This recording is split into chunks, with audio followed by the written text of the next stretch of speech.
నమస్తే welcome to TV6 news ముందుగా headlines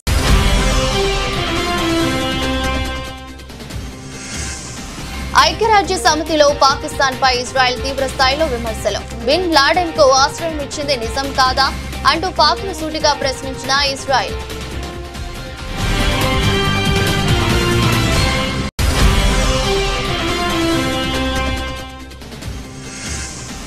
operation సింధూర్లో మన ఆయుధాలే మనల్ని కాపాడాయన్న మోదీ ఉగ్రవాదాన్ని ప్రోత్సహించే వారికి మన సైన్యం గుణపాఠం చెప్పిందన్న ప్రధాని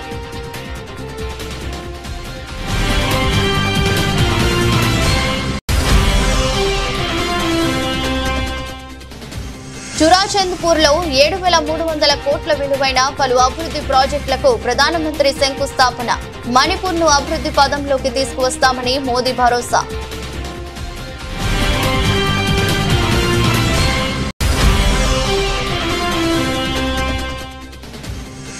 నేపాల్ సంక్షోభంపై ఉత్తరప్రదేశ్ ముఖ్యమంత్రి యోగి ఆదిత్యనాథ్ కీలక వ్యాఖ్యలు చిన్న సమస్యలను నిర్లక్ష్యం చేస్తే తీవ్ర పరిణామాలు తప్పవని హెచ్చరిక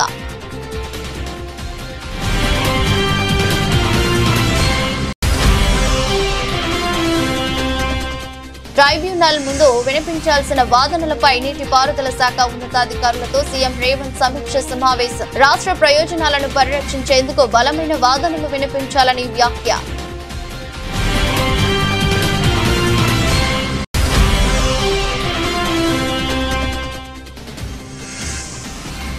జిల్లా ఎస్పీలతో ముఖ్యమంత్రి చంద్రబాబు ఉన్నత స్థాయి సమావేశం శాంతి భద్రతల పరిరక్షణకే అత్యంత ప్రాధాన్యత అని స్పష్టీకరణ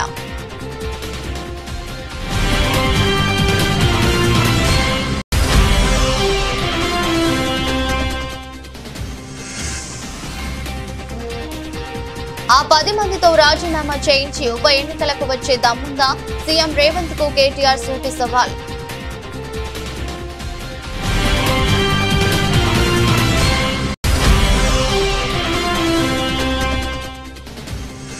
కాలేజీలను పూర్తి చేయలేని అసమర్థుడు CM Chandrababu pay for project కింద మెడికల్ కాలేజీలను అమ్మిస్తున్నారంటూ మాజీ మంత్రి సీదిరి అప్పలరాజు ధ్వజం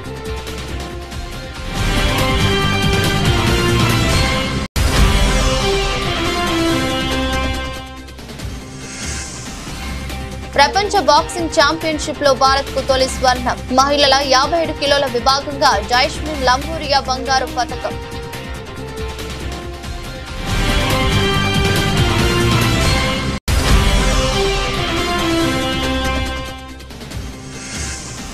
హైదరాబాద్ లో Mirai blockbuster thanks meet Mirai అపూర్వ విజయం మరెన్నో సినిమాలు చేసే శక్తినిచ్చిందన్న నిర్మాత TG Vishwaprasad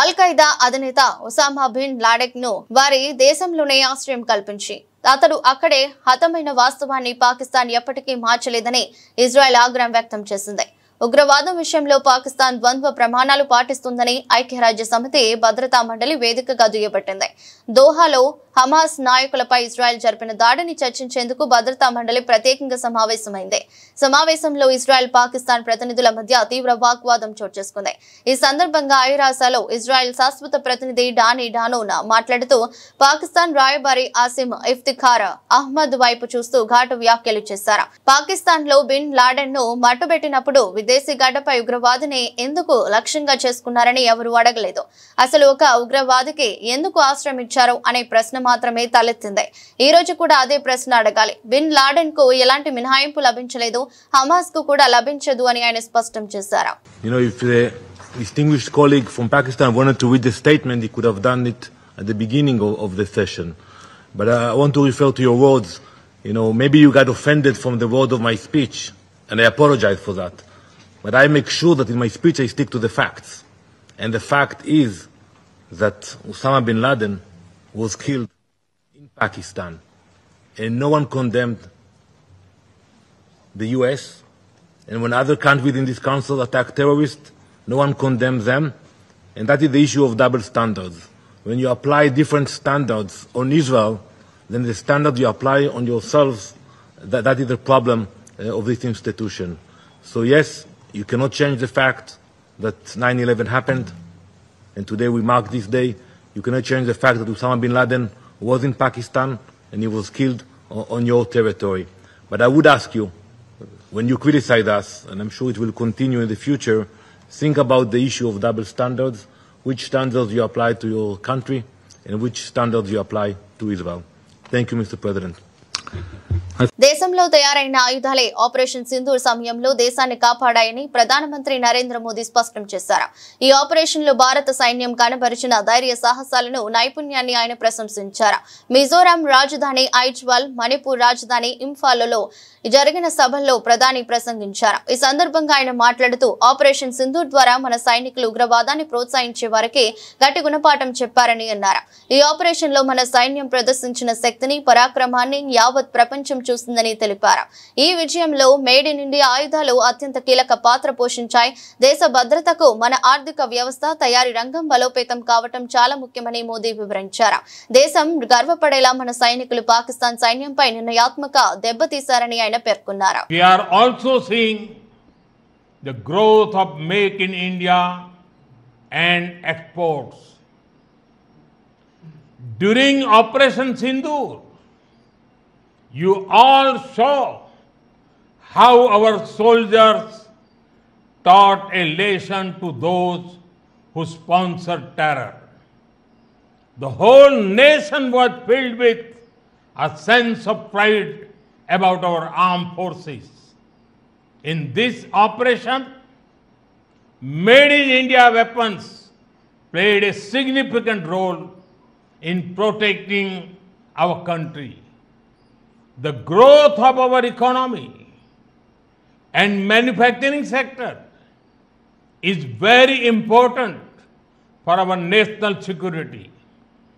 Friends, our government is committed to the welfare of every citizen, every family, and every region. It is through the empowerment of the people that a developed India will be built. In this journey, I am confident that the people of Mizoram will play a very important role. Once again, I extend my heartfelt congratulations to you all and welcome Aizawl to the railway map of India. Today, due to the weather, I could not come to Aizawl, but I'm sure that we will meet very soon. Thank you. Thanks a lot. భారతదేశ ప్రగతికి మణిపూర్ కీలక స్తంభమని, ధైర్యవంతులు, దృఢ సంకల్పానికి ప్రతీక ఈ నెల అని ప్రధానమంత్రి నరేంద్ర మోదీ అన్నారు. ఇక్కడి కొండలు వెలకట్టలేని ప్రకృతి వరప్రసాదమని, ప్రజల కఠోర పరిశ్రమకు సంకేతాలని కొనియాడారు. మణిపూర్ ప్రజల స్ఫూర్తికి సెల్యూట్ చేస్తున్నానని అన్నారు. మణిపూర్ లో నూతన ఉషోదయం ప్రారంభం కానుందని, ప్రజలు శాంతి మార్గాన్ని ఎంచుకున్నారని, వారికి కేంద్రం బాసటగా నిలుస్తుందని హామీ ఇచ్చారు. మణిపూర్ లో పర్యటిస్తున్న ప్రధాని జాతుల ఘర్షణలకు కేంద్రమైన చురాచంద్పూర్ లో బాధిత కుటుంబ సభ్యులను పరామర్శించారు. 2023లో ఘర్షణల తర్వాత 2 ఏళ్లకు ప్రధాని రాష్ట్రంలో పర్యటిస్తున్నారు.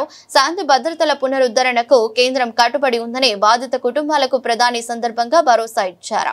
आज भारत बहुत तेजी से विकसित हो रहा है. हम बहुत जल्द दुनिया की तीसरी सबसे बड़ी अर्थव्यवस्था बनने वाले हैं और मेरा पूरा प्रयास है कि विकास का लाभ देश के कोने कोने में पहुंचे. एक समय था जब दिल्ली से घोषणाएं होती थी और उनको यहां पहुंचते पहुंचते दशकों लग जाते थे.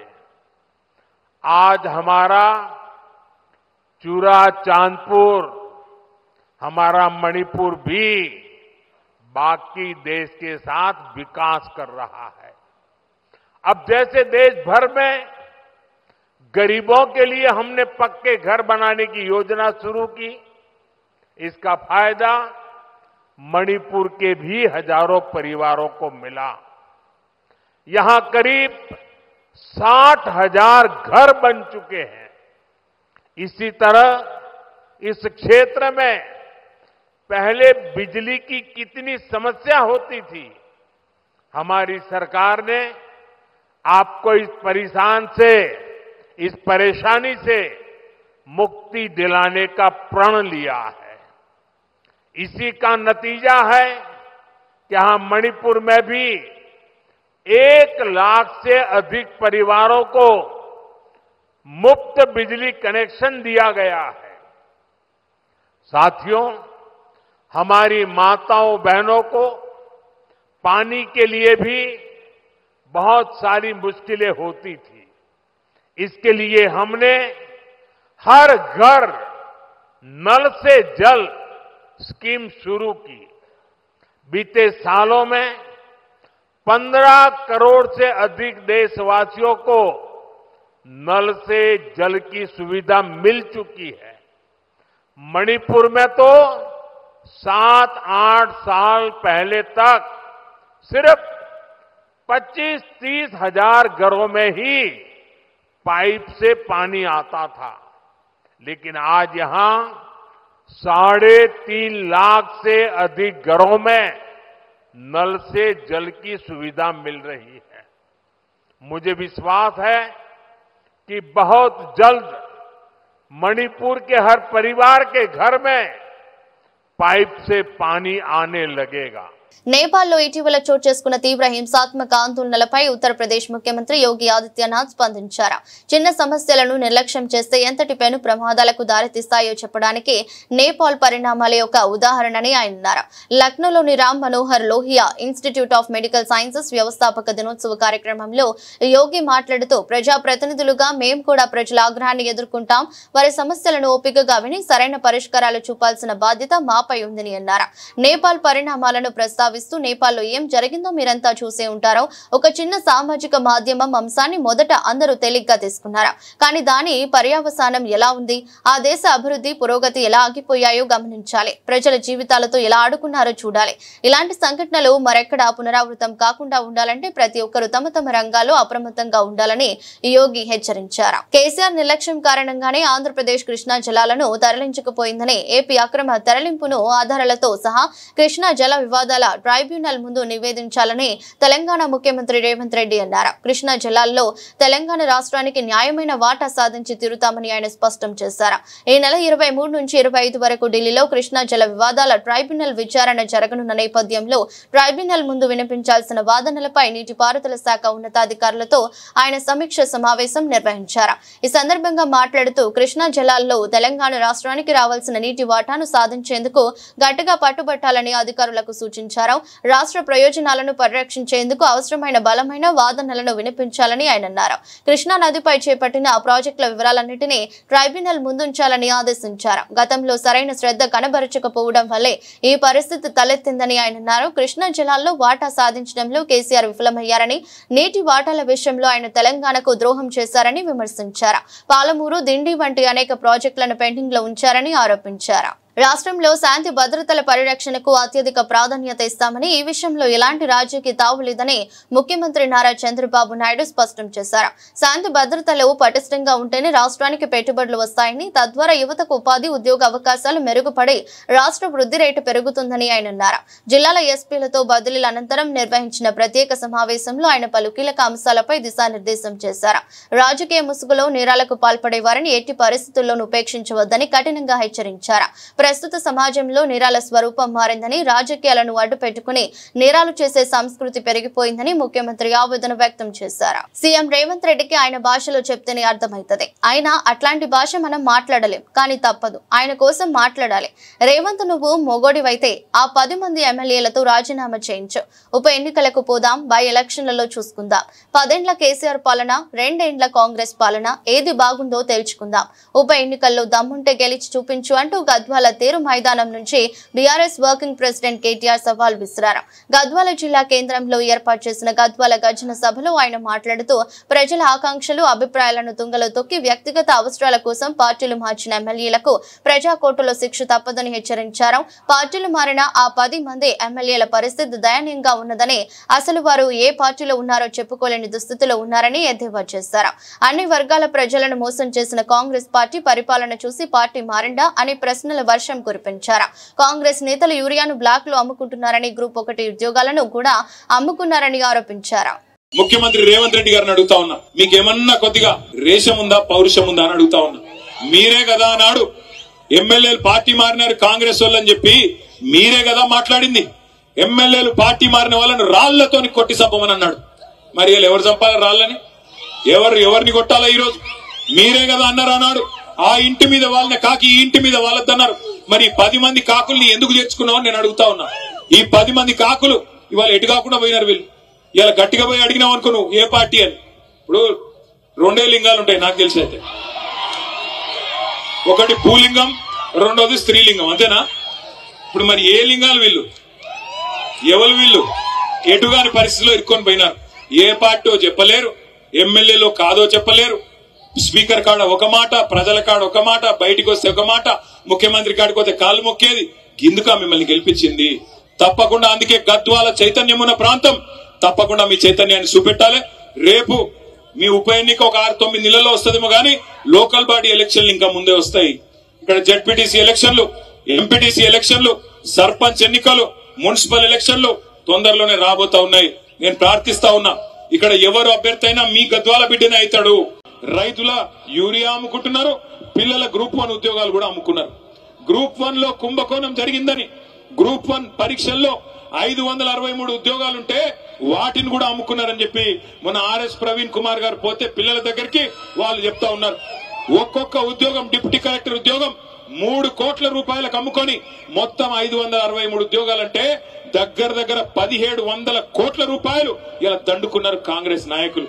రాష్ట్రంలో 17 ప్రభుత్వ మెడికల్ కాలేజీలను ఆర్థిక ఇబ్బందులు లేకుండా పూర్తి చేసేందుకు సీఎంగా వైఎస్ జగన్ పక్కా ప్రణాళికను అమలు చేస్తే కూటమి ప్రభుత్వంలో సీఎం చంద్రబాబు వాటిని ముందుకు తీసుకువెళ్లకుండా కుట్రతోనే సేఫ్ క్లోజ్ పేరుతో మూసేశారని మాజీ మంత్రి వైఎస్ఆర్సీపీ డాక్టర్స్ వింగ్ అధ్యక్షుడు సీదిరి అప్పలరాజు మండిపడ్డారు. తాడేపల్లి వైఎస్ఆర్సీపీ కేంద్ర కార్యాలయంలో మీడియాతో మాట్లాడుతూ వేల కోట్ల రూపాయల ఆస్తులతో ఉన్న ఈ కాలేజీలపై కన్నేసిన చంద్రబాబు తనకు కావాల్సిన వారికి వీటిని కట్టబెట్టే జేబులు నింపుకునేందుకు దిగజారిపోయాడని ఆగ్రహం వ్యక్తం చేశారు. పీపీపీ మోడల్ అంటేనే పే ఫర్ ప్రాజెక్ట్ అని, ఒకవైపు ప్రభుత్వ మెడికల్ కాలేజీలను గంపగుత్తుగా ప్రైవేటు వారికి అమ్మేస్తూ అలాంటిదేమీ లేదని పచ్చి అబద్దాలు మాట్లాడుతున్నారని ధ్వజమెత్తారు. ప్రైవేటైజేషన్ ఏ సక్సెస్ స్టోరీ అంటూ ఆయన హయాంలో ఏ ఆర్గనైజేషన్ ని ప్రైవేటైజ్ చేస్తాము, ప్రైవేట్ వ్యక్తుల చేతిలో పెట్టాము, చాలా అద్భుతంగా మేము పెట్టామని ఆయనకైనా పొగిడించుకుంటూ ఆయన రాయించినటువంటి పుస్తకం. ప్రభుత్వాస్తుల్ని అమ్మేయడం అనేది ఒక గొప్ప విజయం అని చెప్పి ఆయనకైనా పొగిడించుకుంటూ రాసుకున్నటువంటి పుస్తకం ఇది. టోటల్ 99 నుంచి 2004 వరకు, 1999 నుండి 2004 వరకు ఫేజ్ 1, ఫేజ్ 2 2 ఫేజుల్లో సుమారుగా 100 ఆర్గనైజేషన్స్ ని ప్రైవేట్ వ్యక్తులకు అమ్మినటువంటి చరిత్ర చంద్రబాబు నాయుడు గారు. ప్రైవేటైజేషన్ అంటే అందరికి అర్థమైపోద్దని పేర్లు మార్చి మాట్లాడుతూ ఉంటాడు. డిజిన్వెస్ట్మెంట్ అంటాడు, అంటే పెట్టుబడుల ఉపసంహరణ. సాధారణ ప్రజలకు ఎవరికి అర్థమవుతుంది? Disinvestment. PPP, public private partnership. నాకు తెలిసి అది అర్థం మార్చారు వీళ్ళు. పీపీపీ అన్నదానికి pay per project, pay per project అంటే ఒక్కో ప్రాజెక్ట్కి ఎంతెంత నువ్వు పే చేయి, నువ్వు తీసుకో. ఇది కొత్త పీపీపీ అర్థం. ఇది చేసేదేంటి? ప్రభుత్వ ఆస్తులనేమో ప్రైవేట్ వ్యక్తుల చేతిలో పెట్టడం. స్విస్ ఛాలెంజ్లు ఏం చేస్తారండి? ప్రభుత్వ భూముల్ని, ప్రభుత్వ ఆస్తుల్ని ప్రైవేట్ వ్యక్తుల చేతిలో పెట్టడానికి అది ఒక విధానం. అది P4లో ఇంతవరకు వ్యక్తుల్ని డబ్బులున్న వాళ్ళకి తాకట్టు పెడుతున్నాడు, పేదల ఆత్మగౌరవాన్ని డబ్బున్న వాళ్ళ దగ్గర తాకట్టు పెడుతున్నాడు. దాని కొనసాగింపుగా ఎక్స్టెన్షన్, మరి కుటుంబరావు గొప్ప గొప్ప ఐడియాలు ఇస్తాడు కదా, ఆ GFST global forum for sustain transformation అని ఓ దిక్కుమాల కంపెనీ పెట్టుకొని ఆ నిమ్మగడ్డ రమేష్ ఆ కుటుంబరావు వాళ్ళు కలిసి ఈ రాష్ట్రాన్ని అమ్మేయడానికి చేస్తున్నటువంటి కుట్రది ఆ జిఎఫ్ఎస్టీ అన్నటువంటి. ఈ P4 విధానంలో ఈసారి ఏమంటారు, వ్యక్తులు కాదు ఆర్గనైజేషన్స్ తీసుకోండి అంటారు. ఈసారి ఇచ్చేయడమే, ఆ పలానా స్కూలు పలానా వ్యక్తికి, పలానా హాస్పిటల్ పలానా వ్యక్తికి, పలానా రోడ్డు పలానా వ్యక్తికి. ఆల్రెడీ మీరు రోడ్లు పీపీపీ మోడల్లో టేకప్ చేస్తామని చెప్పినారు. మండల్ కనెక్టివిటీ రోడ్లకి పీపీపీ మోడల్ అట, దాని మీద కూడా టోల్ ప్లాజాలట. ప్రైవేటైజేషన్ కదా. గ్రూప్ 1 విషయంలో సిట్టింగ్ జడ్జితో విచారణ జరిపించి తప్పు చేస్తున్న వారిని, అవినీతికి పాల్పడిన వారిని శిక్షించాలని మాజీ మంత్రి ఎమ్మెల్యే హరీష్ రావు డిమాండ్ చేశారు. సిద్దిపేటలోని విపంచి కళా నిలయంలో ఏర్పాటు చేసిన మెగా జాబ్ మేళా కార్యక్రమంలో హరీష్ రావు పాల్గొన్నారు. ఈ సందర్భంగా మాట్లాడుతూ ప్రభుత్వం గ్రూప్ 1 పరీక్ష పెడితే నిరుద్యోగులు ఎంత ఆవేదన చెందుతున్నారో చూశారని పేర్కొన్నారు. ఎంత దారుణంగా పరీక్ష నిర్వహించారో హైకోర్టే చెప్పిందని గుర్తు చేశారు. ఇంత నిర్లక్ష్యంగా పరీక్ష నిర్వహిస్తారా అని ప్రభుత్వానికి హైకోర్టు ముట్టుకాయలు వేసిందని తెలిపారు. అయినా ఈ ప్రభుత్వానికి బుద్ధి రాలేదని మండిపడ్డారు. పలానా మంత్రులు పలానా అధికారులు ఇన్ని లక్షల రూపాయల లంచాలు అడిగారని నేరుగా నిరుద్యోగులే ఆరోపణలు చేస్తున్నారని చెప్పారు. నిజంగా తప్పు చేయకపోతే సిట్టింగ్ జడ్జితో విచారణ జరిపించాలని, అవినీతికి పాల్పడిన వారిని శిక్షించాలని డిమాండ్ చేశారు. తప్పును సరిదిద్దకుండా మరో అప్పీల్ కు వెళ్తామని చెబుతున్నారని, ఏ ముఖం పెట్టుకుని అప్పీల్ కు వెళ్తారని ప్రశ్నించారు. గ్రూప్ 1 ఎగ్జామ్స్ పెడితే రాష్ట్ర ప్రభుత్వం ఇలా విద్యార్థులే చెప్తున్నారు, నిరుద్యోగ యువకులు గ్రూప్ 1 ఎగ్జామ్ రాసిన వాళ్ళు ఒక్కొక్కరి దగ్గర ఎన్ని లక్షల రూపాయల లంచాలు అడిగారు, పరీక్ష ఏ రకంగా నిర్వహించారు, ఎంత దారుణంగా పరీక్ష నిర్వహించారో నేను చెప్పట్లేదు, హైకోర్టే మొట్టికాయలేసి ప్రభుత్వాన్ని చెప్పింది. ఇంత నిర్లక్ష్యంగా గ్రూప్ 1 నిర్వహిస్తారా అని చెప్పి హైకోర్టు మొట్టికాయలు వేసినా ఇంకా ఈ ప్రభుత్వానికి బుద్ధి రాలేదు, సోయి రాలేదు. ఇంకా దాని మీద అప్పీల్కు పోతామంటున్నారు. ఇంకా ఏ ముఖం పెట్టుకొని అప్పీల్ పోతారు? ఇవాళ నిరుద్యోగ యువకులు బయటకు వచ్చి పలాని మంత్రులు పలాని అధికారులు మమ్మల్ని లక్షల రూపాయలు అడిగారని చెప్పి వాళ్ళే నేరుగా ఆరోపణలు చేస్తున్నారు. దాని మీద ఈ రోజు విచారణ జరపాల్సిన అవసరం ఉంది. అసలు ఎవరు ఈ అక్రమాలకు బాధ్యులు ఎవరో తేల్చాల్సినటువంటి బాధ్యత ప్రభుత్వం మీద ఉంది. నిజంగా తప్పు చేయకపోతే ముఖ్యమంత్రి వెంటనే దీని మీద సిట్టింగ్ జడ్జితో విచారణ జరపాలి, తప్పులు జరిగిన వారి మీద కఠిన చర్యలు తీసుకోవాలి, అవినీతికి పాల్పడిన వారిని వెంటనే శిక్షించాలి. కానీ దానికి ముందుకు పోకుండా తప్పులను సరిదిద్దకుండా ఇంకా అప్పీల్కి పోతాం, ఇంకా దాచుకునే ప్రయత్నానికి ఇలా రేవంత్ రెడ్డి పాల్పడతా ఉన్నారు. ఆ రోజు చెప్పిందేమో మొదటి ఏడాదిలోనే 2 లక్షల ప్రభుత్వ ఉద్యోగాలు ఇస్తామన్నారు. ఇప్పుడు 2 ఏళ్ళు అయింది కదా, మరి ఎక్కడ పోయినాయి 2 లక్షలు? ఫుల్ పేజ్ యాడ్స్ ఇచ్చింది అన్ని పేపర్లలో, ఏ పేపర్ చూసినా మొదటి సంవత్సరమే 2 లక్షల ఉద్యోగాలు. రేవంత్ రెడ్డిని నమ్మటట్లేడని ఢిల్లీకి వెళ్ళి రాహుల్ గాంధీని తెచ్చి అశోక్ నగర్ సెంట్రల్ లైబ్రరీలో కూర్చోబెట్టి ఆయనతో చెప్పించే ప్రయత్నం చేశారు. ఇది నా మాట, ఇది గాంధీ మాట అన్నాడు. మరి గాంధీ మాట ఏడవైందో, రేవంత్ రెడ్డి మాట ఏడవైందో? 2 లక్షల ఉద్యోగాలు కాదు కదా, ఇందాక మా సీనన్న చెప్పినట్టు 10,000 కూడా ఇవ్వలే. అన్ని కేసీఆర్ గారు. ఇప్పుడు 20,000 పోలీస్ కానిస్టేబుల్ ఉద్యోగాలు. ప్రిలిమినరీ పరీక్ష పెట్టింది కేసీఆర్ గారు, ఫైనల్ పరీక్ష పెట్టింది కేసీఆర్ గారు, ఫిజికల్ టెస్ట్ చేసింది కేసీఆర్ గారు, ఫలితాలు ఇచ్చింది కేసీఆర్ గారు, కాయిదాలు పంచింది రేవంత్ రెడ్డి. ఇది నేను ఇచ్చిన అంటారు. మోసపు హామీలతో ఉద్యోగులను నమ్మించి అధికారంలోకి వచ్చిన కూటమి ప్రభుత్వం ఎన్నికల్లో ఇచ్చిన ఏ ఒక్క హామీని అమలు చేయకపోగా వారికి హక్కుగా పొందాల్సిన పీఆర్సీ, ఐఆర్, డిఏలు వంటి అంశాల విషయంలోనూ తీవ్రంగా వచ్చేస్తుందని వైఎస్ఆర్సీపీ ఎమ్మెల్సీ పర్వతిరెడ్డి చంద్రశేఖర్ రెడ్డి ధ్వజమెత్తారు. తాడేపల్లిలోని పార్టీ కేంద్ర కార్యాలయంలో ఆయన మీడియాతో మాట్లాడుతూ, చంద్రబాబు మొదటి సంతకం చేసిన టీచర్ పోస్టుల భర్తీ 15 నెలలైనా ఇప్పటికీ పూర్తి కాలేదని, కానీ వైఎస్ జగన్ అధికారంలోకి వచ్చిన 3 నెలల్లోనే ఒకేసారి ఏకంగా 1.36 లక్షల సచివాలయాల శాశ్వత ఉద్యోగాలు ఇచ్చి చరిత్ర సృష్టించారని గుర్తు చేశారు. వైఎస్ జగన్ 5 ఏళ్ల ఉద్యోగులకు చేసిన మంచి పనులను చంద్రబాబు 100 ఏళ్లు సీఎంగా చేసినా పూర్తి చేయలేరని విమర్శించారు. ఉద్యోగులకు పెండింగ్ బకాయిలు 30,000 కోట్లు తక్షణం చెల్లించాలని ఎమ్మెల్సీ చంద్రశేఖర్ రెడ్డి డిమాండ్ చేశారు. అలానే నాడు నేడు ద్వారా అదొక గొప్ప పథకం. మన ఎవరో ఒక మంత్రి అంటా ఉన్నారు, నాడు నేడులో డబ్బులు తగలేస్తున్నారని. కొంచెమన్నా మాట్లాడేటప్పుడు తెలివితేటలు జ్ఞానం ఉండాలా.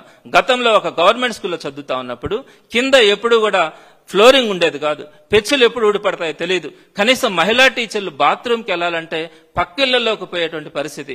అలానే ఆడబిడ్డలు కనుక స్కూల్కి వెళ్తే మంచినీళ్లు తాగితే బాత్రూమ్కి వెళ్లాల్సి వస్తుందని మంచినీళ్లు కూడా సాయంత్రం దాకా తాకుండా ఉన్నటువంటి దుర్భరమైనటువంటి రోజులు మనం చూసినటువంటి పరిస్థితుల్లో జగన్మోహన్ రెడ్డి గారు వచ్చి నాడు నేడు ద్వారా అద్భుతంగా స్కూల్స్ డెవలప్మెంట్ చేసినటువంటి పరిస్థితి మనం చూసినాం. చక్కగా వాష్రూమ్స్ మన ఇళ్ల కంటే కూడా చక్కగా ఉన్నాయి. ప్రతి ఒక్కరూ కూడా చక్కగా మంచినీళ్లు తాగాలని ఆర్ఓ సిస్టమ్స్ తీసుకొని వచ్చారు. ఫ్యాన్స్, లైట్స్, డిజిటల్ బోర్డ్స్, ఈ విధంగా అద్భుతమైనటువంటి స్కూల్స్ ని మనం డెవలప్ చేసుకొని ఒక మంచి వర్క్ అట్మాస్ఫియర్ ని తీసుకొని రావడం వల్ల ప్రతి టీచర్ కూడా, ప్రతి ఎంప్లాయీ కూడా స్వేచ్ఛగా సంతోషంగా వర్క్ చేసుకునే పరిస్థితిని జగన్మోహన్ రెడ్డి గారు తీసుకొని వస్తే ఈ రోజు మీరు ఏం చేస్తున్నారు? వాటన్నింటినీ కూడా మెయింటెనెన్స్ లేకుండా ఈ రోజు మరలా పాత రోజులని తిరిగి పరిస్థితి మీరు రోజు మనం తీసుకొని వచ్చినారు. ఇంతకంటే దౌర్భాగ్యం ఎక్కడైనా ఉంటుందా? అలానే 117 జీవో తీసుకొని వచ్చిన దానివల్ల గవర్నమెంట్ ఎడ్యుకేషన్ సిస్టమ్ లో సుమారుగా 8,000 మంది ఎస్జిటీలకి ఒకేసారి ప్రమోషన్స్ వచ్చినాయి. 8,000 మంది ఎస్జిటీలకి. అలానే సిబిఎస్ఈ సిస్టమ్ తీసుకొని వచ్చినాం. సిబిఎస్ఈ సిస్టమ్ లో 502 స్కూల్స్ ని సిబిఎస్ఈ ఫస్ట్ ఫేజ్ లో తీసుకొని వచ్చి ఆ తర్వాత ఇంకొక 1000 స్కూల్స్ ని సిబిఎస్ఈలోకి తీసుకురావాలనుకున్నాం. అలా సిబిఎస్ఈలోకి తీసుకొని వచ్చిన దానివల్ల ఇంటర్మీడియట్ దాకా దాంట్లోకి ఉంటే దాంట్లో మనకు సుమారుగా 10,000 మంది టీచర్స్ కి మనము పీజీటీలుగా ప్రమోషన్స్ ఇచ్చేదానికి అవకాశం ఉంటుంది. బాక్సింగ్ నుంచి మన దేశానికి గుడ్ న్యూస్ వచ్చింది. లివర్పూల్ లో జరిగిన వరల్డ్ బాక్సింగ్ ఛాంపియన్షిప్ 2025లో జైస్మిన్ లంబోరియా చరిత్ర సృష్టించింది. ఆమె మహిళల 57 కిలోల విభాగంలో పోలాండ్ కు చెందిన ఒలింపిక్ రజత పతక విజేత జూలియా సెరెమోతాతో పోరాడి గెలిచింది. దాదాపు ఓటమి దగ్గర ఉన్న సమయంలో ఆమె చూపిన ఫైటింగ్ స్పిరిట్ అందరినీ ఆశ్చర్యపరిచింది. ఫైనల్ బౌట్ లో 4-1 స్ప్లిట్ డిసిషన్ తో ఆమె గెలిచింది. ఈ గెలుపుతో జైస్మిన్ భారత్ కు బాక్సింగ్ ఛాంపియన్షిప్ లో తొలి స్వర్ణ పతకాన్ని తీసుకొచ్చింది. ఈ ఫీలింగ్ మాటలు చెప్పలేను. వరల్డ్ ఛాంపియన్ అయ్యానంటే చాలా ఆనందంగా ఉంది. పారిస్ 2024లో తొందరగా ఉన్న తర్వాత శారీరకంగా, మానసికంగా, టెక్నికల్ గా బాగా ప్రిపేర్ అయ్యాను. ఈ విజయం ఆ కష్టానికి ఫలితమని జైస్మిన్ పేర్కొంది. ఈ గెలుపు నేపథ్యంలో అనేక మంది సోషల్ మీడియా వేదికగా జైస్మిన్ కు విషెస్ తెలియజేస్తున్నారు. క్రికెట్ అభిమానులు ఎప్పుడెప్పుడు అని ఎదురు చూస్తున్న క్షణం రానే వచ్చింది. భారత్, పాకిస్తాన్ జట్లు ఆసియా కప్ లో ఆదివారం అమితుమి తేల్చుకోబోతున్నాయి. గ్రూప్ ఏ లీగ్ పోరులో భాగంగా చిరకాల ప్రత్యర్థులు సై అంటే సై అంటున్నాయి. ఇప్పటికే 8 సార్లు ఆసియా కప్ ను దక్కించుకున్న టీం ఇండియా రికార్డు స్థాయిలో 9వ కన్నేస్తే కనీసం పోటీ ఇచ్చేందుకు పాక్ పట్టుదలతో ఉంది. ఓవైపు దిగ్గజ ద్వయం రోహిత్ శర్మ, విరాట్ కోహ్లీ రిటైర్మెంట్ తర్వాత తొలిసారి భారత్ బరిలోకి దిగుతుండగా మరోవైపు బాబర్ ఆజం, రిజ్వాన్ లేకుండా పాక్ అదృష్టాన్ని పరీక్షించుకునేందుకు ప్రయత్నిస్తుంది. రోగ వారసత్వాన్ని పుచ్చుకునేందుకు యంగ్ ఇండియా అడుగులు వేస్తుంది. శుభ్మన్ గిల్, అభిషేక్ శర్మ రూపంలో టీమిండియా అదిరిపోయే ఓపెనింగ్ జోడీ దొరకగా తిలక్ వర్మ, శాంసన్, సూర్యకుమార్, హార్దిక్, శివం దుబే, బూమ్రా, కుల్దీప్ లాంటి క్రికెటర్లతో భారత్ పటిష్టంగా కనిపిస్తుంది. ఆసియా కప్ ను మరోమారు తమ ఖాతాలో వేసుకోవాలన్న ఏకైక లక్ష్యంతో అరబ్ గడ్డపై అడుగుపెట్టిన టీమిండియా మెండైన ఆత్మవిశ్వాసంతో కనిపిస్తోంది. తేజ సజ్జ హీరోగా మనోజ్ మహావీర్ లాంబా అనే ప్రతినాయకుడిగా నటించిన చిత్రం మిరాయ్. కార్తిక్ ఘటమనేని దర్శకత్వంలో టీజీ విశ్వప్రసాద్ నిర్మించిన ఈ చిత్రం శుక్రవారం ప్రేక్షకుల ముందుకొచ్చి సూపర్ హిట్ టాక్ తెచ్చుకుంది. తొలి రోజు 27 కోట్లు వసూలు చేసింది. ఈ నేపథ్యంలో చిత్ర బృందం సక్సెస్ మీట్ నిర్వహించింది. మనోజ్ మాట్లాడుతూ ఈరోజు ఎంతో ఆనందంగా ఉంది. 12 ఏళ్ల తర్వాత సక్సెస్ తో నా ఫోన్ మోగుతూనే ఉంది.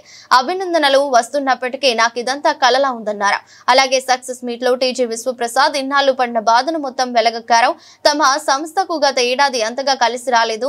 ఇలాంటి సమయంలో మిరాయ్ అపూర్వ విజయం మరెన్నో సినిమాలు చేసే శక్తినిచ్చింది. ఈ సినిమాతో మేము ప్రేక్షకుల విశ్వసనీయతను పొందాం. అది మాకు చాలా ఆనందాన్ని ఇస్తున్నదని అన్నారు నిర్మాత టీజీ విశ్వప్రసాద్. మిరాయ్ చిత్రాన్ని ప్రేక్షకులు గుండెల్లో పెట్టుకున్నారని దర్శకుడు కార్తిక్, నిర్మాత విశ్వప్రసాద్ గారి ఎమోషనల్ సపోర్ట్ వల్ల ఈ సినిమా ఇంత గొప్పగా వచ్చిందని హీరో తేజ సజ్జా తెలిపారు. మీరున్నారు కాబట్టి నేనున్నాను, మీరందరూ ఎంకరేజ్ చేశారు కాబట్టి నేను సినిమాలు చేయగలుగుతున్నాను, నేను ఇక్కడ ఉండగలుగుతున్నాను. నెక్స్ట్ ఈ కెమెరాలు ఇటు తిప్పగలుగుతారేమో, తిప్పగలిగితే తిప్పండి. ఈ ఫ్రంట్ 2 రోస్లో ఉన్న మీడియా వాళ్ళందరూ మీరందరూ సపోర్ట్ చేశారు కాబట్టి నేను ఉన్నాను సార్. అప్పుడప్పుడు ఏడిపిస్తూ ఉంటారు, అప్పుడప్పుడు కొంచెం ఇబ్బంది పెడుతూ ఉంటారు. బట్ మీరందరూ నిజంగా ఒక మంచి కంటెంట్ వచ్చినప్పుడు మీరు పుష్ చేస్తేనే అది ఆడియన్స్ వరకు వెళ్తుంది, మీరందరూ తోడ్పడితేనే అది ఆడియన్స్ వరకు వెళ్తుంది. అది చేసినందుకు మీ అందరికీ పాదాభివందనాలు సార్. Thank you. ఎల్లప్పుడూ గుర్తుపెట్టుకుంటాను sir. I'm forever indebted to you. ఏది మనం చేసేది కాదు, మనం జస్ట్ నిమిత్త మాత్రమే అంతా యూనివర్స్ చేసుకుంటా వెళ్తూ ఉంటుంది అని నమ్మే వాళ్ళలో నేను ఒకడిని. అగైన్ నాన్ థియేట్రికల్ మార్కెట్ వల్ల చాలా ఈజీగా ఫిల్మ్ మేకింగ్ అనేది జరిగిపోయింది. ఒక క్వాలిటీ కంట్రోల్ కానీ అలాంటివి లేకుండా we also had some quality issues. ఆ టైంలో this is giving back all the energy to do lot more films. So I really want to thank Karthik to bring this movie to us. So first Karthik ee movie gurinchi ante it was just a 10-15 minute discussion. Edo nenu cinema chusi chaala ante extraordinary decision తీసుకున్నా అని చెప్పాను కానీ but very small అంటే brief discussion. దీని span ఏముంది, ఎలా చేస్తామన్నది నాకు. Thank you Karthik గారు. మా ప్రొడ్యూసర్ గారు చెప్పినట్టు సినిమా అందరికీ ఇంపార్టెంట్. కాకపోతే వాళ్ళందరూ సినిమాల మీద సినిమా తీస్తూ ఉన్నారు. They were experiencing that. But నాకు it's been a while and నాకు నిన్నటి నుంచి ఆ విషెస్ వస్తున్నా కూడా నాకు కలలాగే ఉంది. ఎన్నో అయింది నాకు లైఫ్లో. అయినా ఆ కాల్స్ వస్తూ ఉంటే అది తీసుకునే దానికి టైం పట్టింది నాకు. నిజంగా కార్తిక్ గారు ఏం ఆలోచించారో అప్పుడు ఈ కథ ఆలోచించుకొని నన్ను రాసుకొని నన్ను అడగడం, ఎన్ని జన్మలు ఎత్తినా రుణపడి ఉంటాను. వార్తలు ముగించే ముందు మరోసారి హెడ్లైన్స్.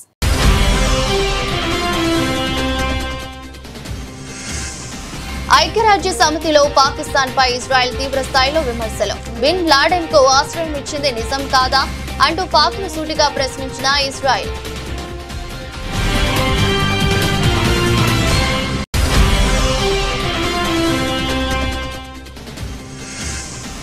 ఆపరేషన్ సింధూర్ లో మన ఆయుధాలే మనల్ని కాపాడాయన్న మోదీ.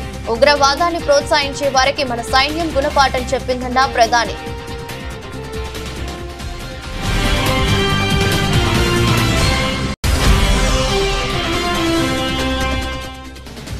చురాచంద్పూర్ లో 7,300 కోట్ల విలువైన పలు అభివృద్ధి ప్రాజెక్టులకు ప్రధానమంత్రి శంకుస్థాపన.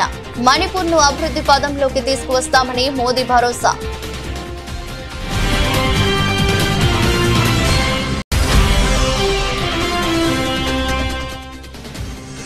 నేపాల్ సంక్షోభంపై ఉత్తరప్రదేశ్ ముఖ్యమంత్రి యోగి ఆదిత్యనాథ్ కీలక వ్యాఖ్యలు.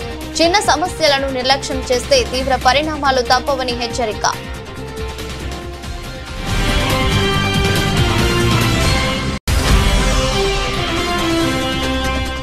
ట్రైబ్యునల్ ముందు వినిపించాల్సిన వాదనలపై నీటిపారుదల శాఖ ఉన్నతాధికారులతో సీఎం రేవంత్ సమీక్ష సమావేశం. రాష్ట్ర ప్రయోజనాలను పరిరక్షించేందుకు బలమైన వాదనలు వినిపించాలని వ్యాఖ్య.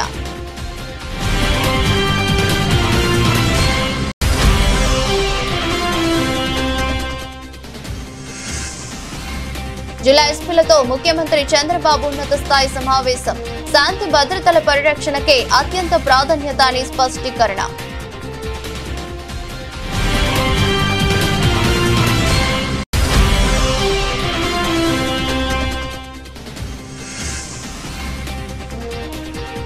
ఆ 10 మందితో రాజీనామా చేయించి ఉప ఎన్నికలకు వచ్చే దమ్ముందా?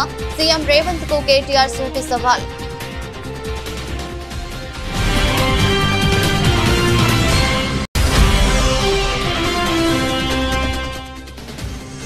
కాలేజీలను పూర్తి చేయలేని అసమర్థుడు CM Chandrababu. Pay for project కింద మెడికల్ కాలేజీలను అమ్మిస్తున్నారంటూ మాజీ మంత్రి సీదిరి అప్పలరాజు ధ్వజం.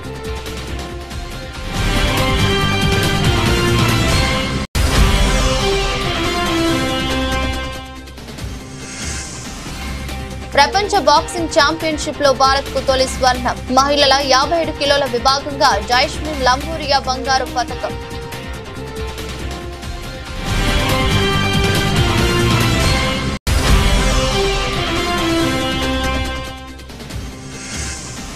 హైదరాబాద్ లో Mirai blockbuster thanks meet. Mirai అపూర్వ విజయం మరెన్నో సినిమాలు చేసే శక్తినిచ్చిందన్న నిర్మాత టీజీ విశ్వప్రసాద్.